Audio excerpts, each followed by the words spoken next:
All right, so my wife tells me this morning that her girlfriend asked her out to breakfast, and that she's going to pay for her breakfast, and she wants to know if I want to go with them to breakfast. And I said, oh, that's very, very nice. I said, if I go with you to breakfast, will she still pay for your breakfast? And my wife says, why would she pay for my breakfast? If you're there with me, why would she pay for me? Now, I want to ask you a question. Let's say I call my boyfriend Andrew up. I say, Andrew, I want to take you out to breakfast. You're a great guy. I want to take you out to breakfast. Let's go out to breakfast. He says, terrific. So we go out to breakfast, and he comes with his wife, his kid, his uncle, his neighbor, whoever the hell, he comes with somebody to the breakfast table. When we get the bill, do I say, well, Andrew, I know I said I was going to take you out to breakfast, but you're here with your brother, your aunt, your uncle, your friend. Let them pay for you. Is that what I would say? If I invite him to breakfast, if I tell him to take you out to breakfast, I take him out to breakfast. So I go to the restaurant, we get the bill, I don't care who he's with. I say, I'm treating you for breakfast. I said I was treating you for breakfast, and that's it. So if this morning my wife's girlfriend says, Andrea, I want to take you out to breakfast, and Andrea says, David, I'd like you to come, and I come, when the bill comes, why would her girlfriend say, well, David, I said to your wife I'd take her out to breakfast, but since you're here, you pay for her. So I said, no, it's okay. Well, my wife said, why would she pay for me if you're there? Now, why does somebody have to pay for my wife? Why can't she pay for herself, for God's sake, for 2 minutes? We were at a restaurant last night with the family. It cost me $96, as it always does, and that's something else I want to tell you. It usually costs me $40 a person, and not at high-end restaurants, but more high-end restaurants. No matter where I go, $40 a person to go out to dinner with the family. And last night, one kid didn't eat anything. The other kid had a chicken dish, whatever he had. And my wife and I split mussels and a salad, a Caesar salad, and magic mushrooms. That's a meal for one person. Magic mushrooms, which is some bread, a salad, and mussels. That's a meal for one person, costing $96. $96 for one person. My other kid did 8. The other kid didn't eat. That's two meals, $96. That's what it cost me yesterday.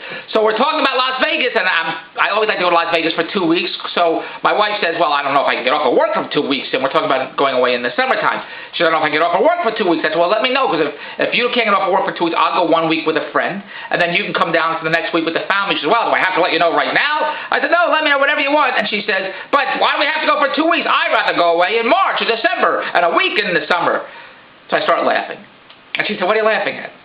And I didn't say this, but I was thinking to myself, Andrea can go away anytime she wants. She can go away in March, she can go away in December, she can go away wherever she wants to go. Go away, off and fly to the moon, wherever she wants to go. What she's saying is, I have to pay for it. That's what she's saying. She wants to go away, and you pay for it. But if she wants to go away, let her go away. Pay for it. Why do I have to? If I have to pay for it, I'm going to Las Vegas for 2 weeks in August. That's it. But if she wants to go away in March, she wants to go away in December, so let her go. Call a girlfriend, book a flight, go. Hey, have a wonderful, safe time, a great time. I'll tell you all about it. I'll buy the film for the camera. That's it. She's not saying that. She's not saying, hey, Dave, I'd like to go away in March with my girlfriend, so I'm going to look at some airlines so you can watch the kids. She's not saying that. She says she wants to go away. You pay for it. That's what she's saying. So the lottery yesterday was $43 million.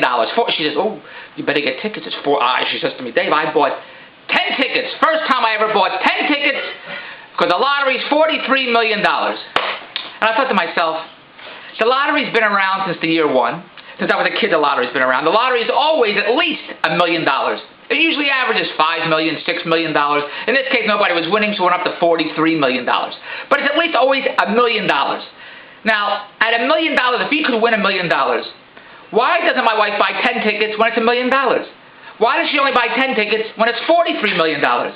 Doesn't she want to win? Isn't $1 million enough for her? What is it? People say, well, $1 million today is not like it was 10 years ago. $1 million today is still $1 million. It's not worth 2 1/4. It's worth $1 million. If my wife won $1 million, you don't think she wants to win $1 million? It's not worth winning $1 million. You can still buy a car, a big house, but you can't buy yachts, you can't buy private jets, you can't buy, beautiful homes in Bel Air, Beverly Hills for $15 million. $1 million. So, who the hell cares? $1 million, $43 million. That's what you got to do.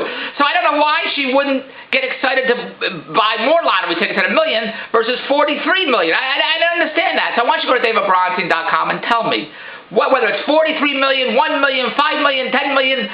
What is the difference?